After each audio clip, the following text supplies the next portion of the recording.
এর মধ্যে যারা কাজ করেছে, যদি অপরাধ করে থাকে সেটার শাস্তি হবে, অবশ্যই শাস্তি হতে হবে। দেশের এই আইন শৃঙ্খলা পরিস্থিতি খারাপের পিছনে কিছু কারণ আছে। প্রথম কারণটা হচ্ছে যে আমরা নিজেরা হানাহানির মধ্যে ব্যস্ত, একজন আরেকজনের বিরুদ্ধে বিষোদ্গারে ব্যস্ত। এটা একটা চমৎকার সুযোগ অপরাধীদের জন্য।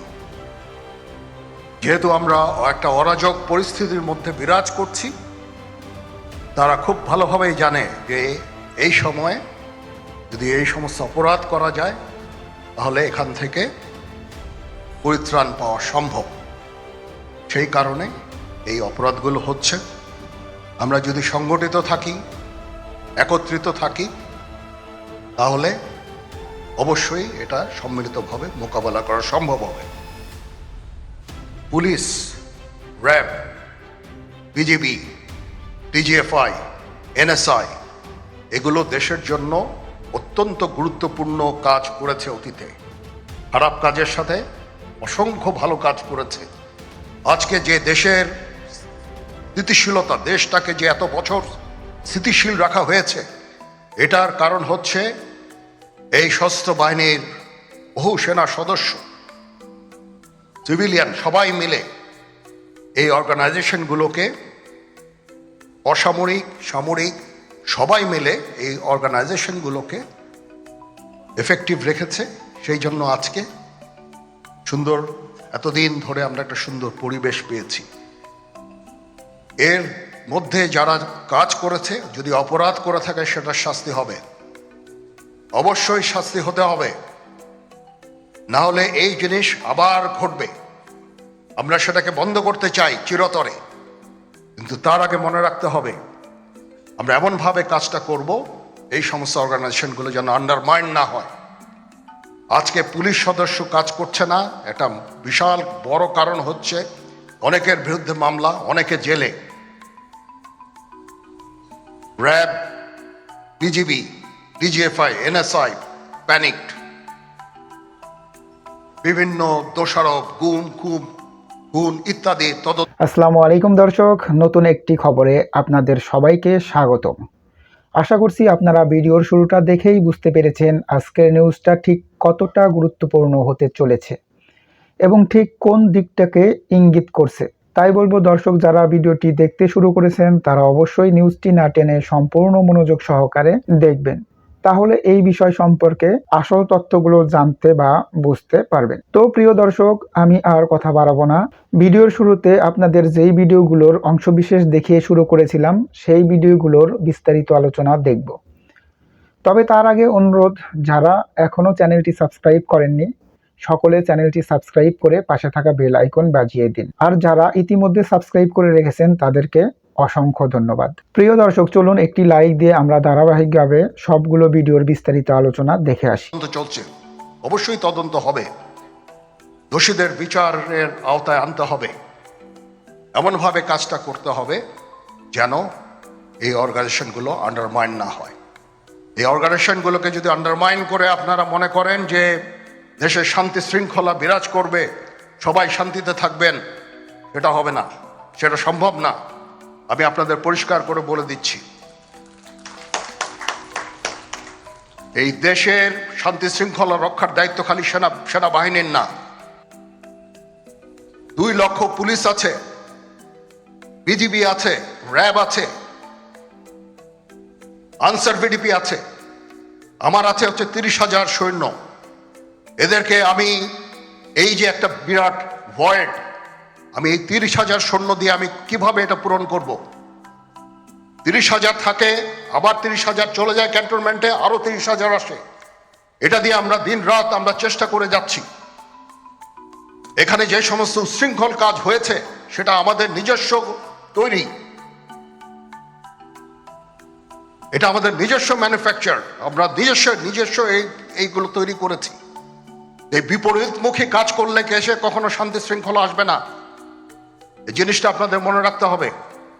ভিশনের ফুলঝুরি মেগা অফারে ফ্রি কিনলেই পাচ্ছেন 16 পিসের আকর্ষণীয় গিফট বক্স একদম ফ্রি। আজকে একটা বেদনা বিধুর দিবস। 2009 সালের 25শে ফেব্রুয়ারি আমরা এই 57 জন চৌকস সেনা অফিসার এবং শুধু তাই নয়, আমাদের কিছু কিছু পরিবারবর্গর সদস্যদের আমরা হারিয়েছি। এখানে আসার সময় এই ছবিগুলো আমি দেখছিলাম। তো এই ছবিগুলো আপনারা অনেকে ছবিতে দেখেছেন, কিন্তু এগুলো আমার সব চাক্ষুষ দেখা। আমি একটা চাক্ষুষ সাক্ষী এই সমস্ত বর্বরতার।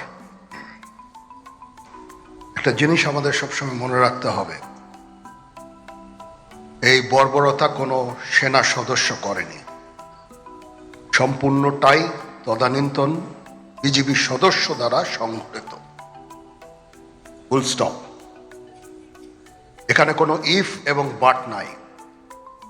এখানে যদি ইফ এবং বাট আনেন, এই যে বিচারিক কার্যক্রম এতদিন ধরে হয়েছে, 16 বছর ধরে 17 বছর ধরে যারা জেলে আছে,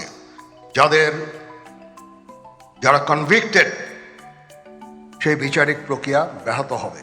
এই জিনিসটা আমাদের খুব পরিষ্কার করে মনে রাখা প্রয়োজন। এই বিচারিক প্রক্রিয়াকে নষ্ট করবেন না। যে সমস্ত সদস্য শাস্তি পেয়েছে তারা শাস্তি পাওয়ার যোগ্য। এখানে কোনো রাজনৈতিক নেতৃবৃন্দ এর মধ্যে উপস্থিত ছিল কিনা, ইনভলভ ছিল কিনা, বাইরের কোনো শক্তি এর মধ্যে ইনভলভ ছিল কিনা, সেটার জন্য কমিশন করা হয়েছে। কমিশনের চেয়ারম্যান এখানে আছেন, উনি এটা বের করবেন এবং আপনাদের জানাবেন। বটম লাইন হচ্ছে যে এই সমস্ত আমাদের এই চৌকস সেনা সদস্য যারা প্রাণ হারিয়েছেন, তারা প্রাণ হারিয়েছেন তদানীন্তন বিডিআর সদস্যদের গুলিতে। আমরা নিজেরা এই সমস্ত জিনিস নিয়ে অনেক ভিন্ন মত পোষণ করছি। কেউ কেউ এই জিনিসটাকে ভিন্ন খাতে প্রবাহিত করার চেষ্টা করছি। সেটা আমাদের জন্য মঙ্গলজনক হবে না। আজকে যদি আমার যে উপদেশ আমি কিছু দিয়ে যাব, সেটা যদি আপনারা গ্রহণ করেন, আপনারা লাভবান হবেন, আমি এটা আপনাদের নিশ্চিত করছি। আমরা নিজেরা ভেদাভেদ সৃষ্টি না করি, আমরা নিজেরা ইউনাইটেড থাকি।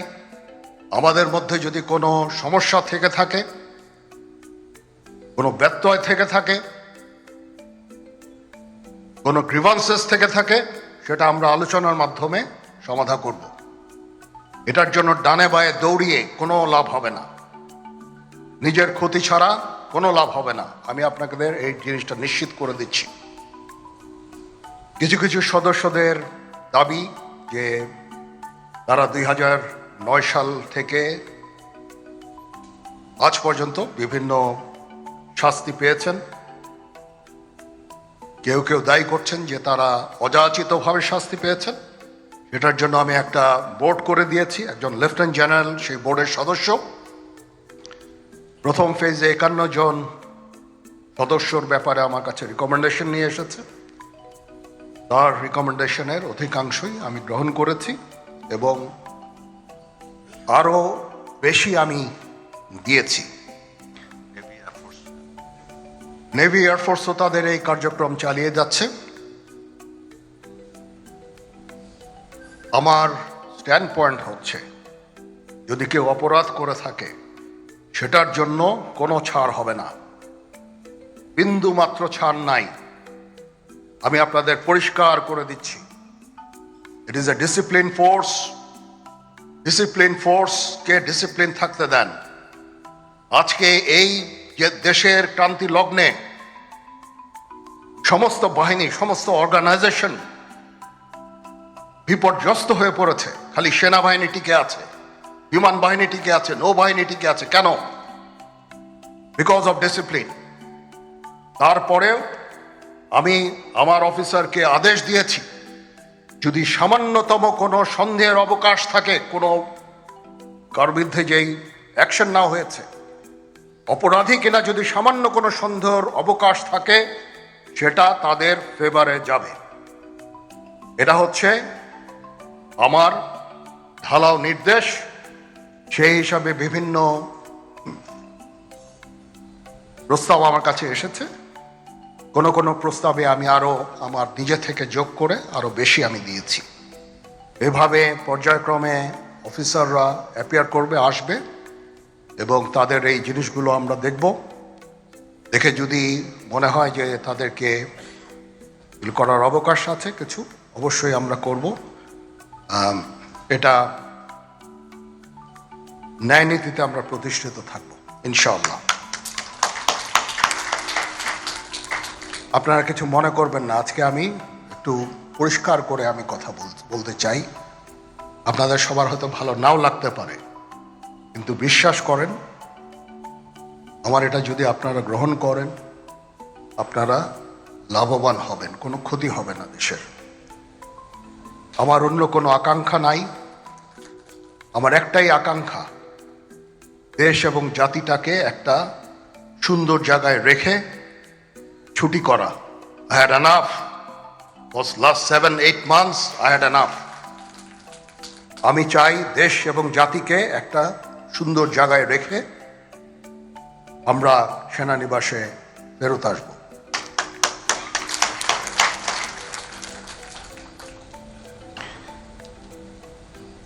আরেকটা জরুরি বিষয় যেটা আমি ভাবলাম যে আপনাদের সাথে আমি শেয়ার করি।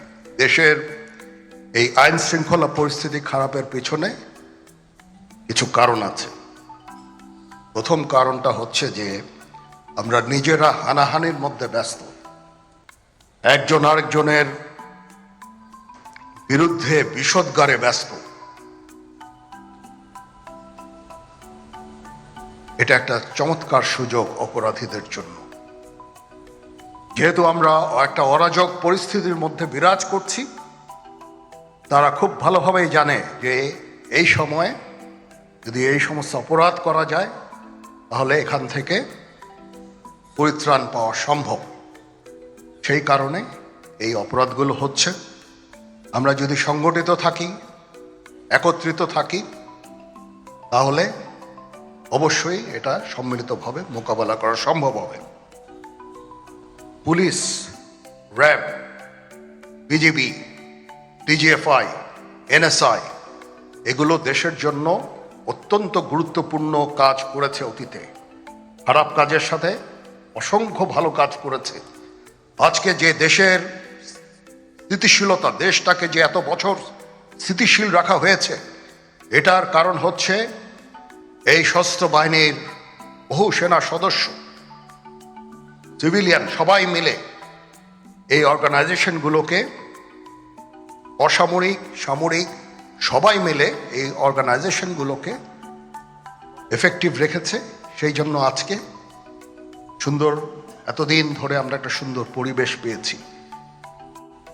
এর মধ্যে যারা কাজ করেছে, যদি অপরাধ করে থাকে সেটার শাস্তি হবে, অবশ্যই শাস্তি হতে হবে। আসসালামু আলাইকুম।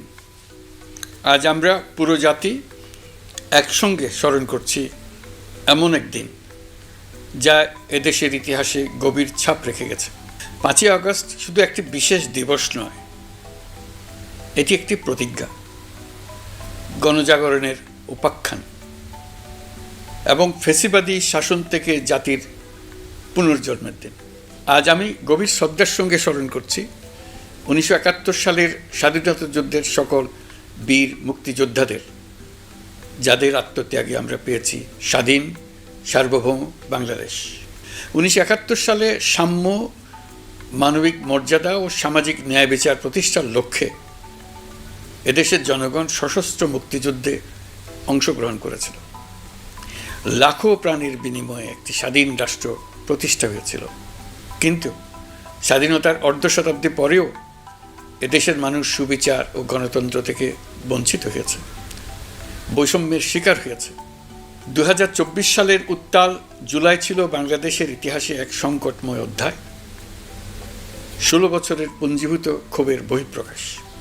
এদেশের এই বিপুল সংখ্যক তরুণরা 16 বছর ধরে ক্রমাগত হতাশায় নিমজ্জিত ছিল। ভালো ফলাফল করেও চাকরির জন্য ক্ষমতাসীনদের দুয়ারে দুয়ারে ঘুরেছে, চাকুরিকে ঘিরে তৈরি হয়েছিল দুর্নীতি, স্বজনপ্রীতি আর তদবির বাণিজ্য। যে তরুণ ঘুষ দিতে পারেনি, এলাকার মাফিয়াদের সঙ্গে সখ্য গড়ে তুলতে পারেনি, তার চাকরি হয়নি। সরকারি চাকরিতে বৈষম্যমূলক কোটা পদ্ধতি, যেটা মূলত ছিল দুর্নীতি ও স্বজনপ্রীতির আরেকটা হাতিয়ার, এর বিরুদ্ধে তরুণ সমাজ দীর্ঘদিন ধরে প্রতিবাদ বিক্ষোভ করলেও ফেসিবাদী শাসকের টনক নড়েনি। দীর্ঘ এই সময় প্রতিটি সেক্টরে মাফিয়াতন্ত্র কায়েম করে একটি সুবিধাভোগী শ্রেণী তৈরি করা হয়েছিল, যারা আর্থিক ও অন্যান্য সুবিধার বিনিময়ে স্বৈরাচারের পক্ষে কথা বলবে, কাজ করবে। স্বৈরাচারের পক্ষের সঙ্গী হলেই তার চাকরি হবে, কাজ মিলবে। সরকারি প্রতিষ্ঠান, শিক্ষা প্রতিষ্ঠান, অর্থনৈতিক প্রতিষ্ঠান, এমনকি বিচার ব্যবস্থা, আইনশৃঙ্খলা বাহিনী, গণমাধ্যম ও সাংস্কৃতিক মণ্ডলেও এই ধরনের সুবিধাভোগী শ্রেণী তৈরি হয়েছিল। এদেশের গরিব মেহনতি মানুষের পয়সা লুট করে পতিত ফেসিবাদ ও তাদের সহযোগীরা এক একজন টাকার পাহাড় গড়ে তোলে। সীমাহীন দুর্নীতির কবলে পড়ে অর্থনীতি ভেঙে পড়ে। এই দেড় যুগে প্রতিটি ন্যায্য দাবি, প্রতিবাদ, বিক্ষোভ চলাকালে পুলিশের পাশাপাশি দলীয় সন্ত্রাসীরা অস্ত্র হাতে আন্দোলনকারীদের পিটিয়েছে। গত 16 বছরে যারাই সরকারের সমালোচনা করেছে, নাগরিকদের অধিকারের পক্ষে কথা বলেছে, তাদেরকে গ্রেফতার অথবা গুম করা হয়েছে। লাখ লাখ বিরোধী দলীয় রাজনৈতিক নেতাকর্মীদের নির্বিচারে আটক, গ্রেফতার করা হয়েছে। এই ভয়াবহ পরিস্থিতিতে 24 জুলাইয়ে দেশের ছাত্র সমাজ, তরুণ প্রজন্ম, সাধারণ মানুষ সবাই একত্রিত হয় এক নতুন দিনের প্রত্যাশায়। সমস্বরে তারা বলে ওঠে, এবার ফেসিবাদকে যেতে হবে। তবু দেশের মানুষের বুকে গুলি চালিয়ে শেষ পর্যন্ত ক্ষমতা আঁকড়ে ধরে রাখতে চেয়েছিল ফেসিবাদী সরকার। হাসনাত আব্দুল্লাহকে প্রেসার দিয়ে আওয়ামী লীগকে অংশগ্রহণ করানোর জন্য নির্বাচনে ওয়াকার যে চাপ দিয়েছিল, সেই বিষয়ে কিন্তু ওয়াকার ধরা খেয়ে গিয়েছিল, বিব্রত হয়েছিল, অনেকদিন যাবৎ চুপ ছিল। এরপরে আবার সাবের হোসেন চৌধুরীকে দিয়ে একটি রিফ্রেশ ক্লিন আওয়ামী লীগকে নির্বাচনে অংশগ্রহণ করার জন্য তোড়জোড় করেছিল। এরপরে সোহেল কৃষকে দিয়ে চেষ্টা করেছিল, কিন্তু সেটা শেষ পর্যন্ত কর্নার করে নেওয়া হয়েছে। সাজিদকে, সার্জিস আলমকে হাত করার চেষ্টা করা হয়েছে। এবার সেই জিনিসটি সিনক্রোনাইজ করে, সংক্ষিপ্ত করে সবগুলো তুলে এনেছেন পিনাকি ভট্টাচার্য। পিনাকির হাতে ওয়াকার অনেক আগেই ধরা খেয়েছে, কিন্তু এবার একটি সার সংক্ষেপ ওয়াকার নামা প্রকাশ করেছেন তার সর্বশেষ ভিডিওতে। পিনাকির ওয়াকার নামা, অর্থাৎ ওয়াকার যে প্রজেক্ট নিয়ে এসেছে, সেনাবাহিনী তার রাষ্ট্রীয় জাতি নিরাপত্তার সার্বভৌমত্বের কথা না ভেবে সে শুধুমাত্র আওয়ামী লীগ নিয়ে ভাবছে। হাসিনার অ্যাবসেন্টে আওয়ামী লীগের দায়িত্বটি পালন করে যেতে চাচ্ছে। আওয়ামী লীগকে নির্বাচনে অংশগ্রহণ করার জন্য জাতীয় পার্টির সাথে করানো যায়, নাকি সোহেল তাজকে আনানো যায়, নাকি সাবের হোসেন চৌধুরীকে আনানো যায়, নাকি বিএনপি ফজলুকে আনানো যায়, নাকি বিএনপিকে বলে একটি নতুন মার্কা দিয়ে তাদেরকে মোটামুটি অর্গানাইজ করে নির্বাচনে অংশগ্রহণ করানো যায়। নানান চেষ্টা করে দিয়েছে। নেত্র নিউজ একটি নিউজ প্রকাশ করেছে, পিনাকি ভট্টাচার্য এটাকে প্রকাশ করেছেন ওয়াকার খলিল নামা, এবং শহীদুদ্দিন চৌধুরী এনিও ভয় পায়। দর্শক, আশা করি সবগুলো ভিডিওই আপনি মনোযোগ সহকারে দেখেছেন। সেই সাথে দর্শক, এই ভিডিওগুলো সম্পর্কিত যদি কোনো তথ্য বা মতামত থাকে তাহলে অবশ্যই কমেন্টস করে জানিয়ে দিন। এতক্ষণ সাথে থাকার জন্য ধন্যবাদ। আবার দেখা হবে আগামী ভিডিওতে কোনো নতুন টপিকস নিয়ে। সকলের সুস্বাস্থ্য কামনা করে বিদায় নিচ্ছি। আল্লাহ হাফেজ।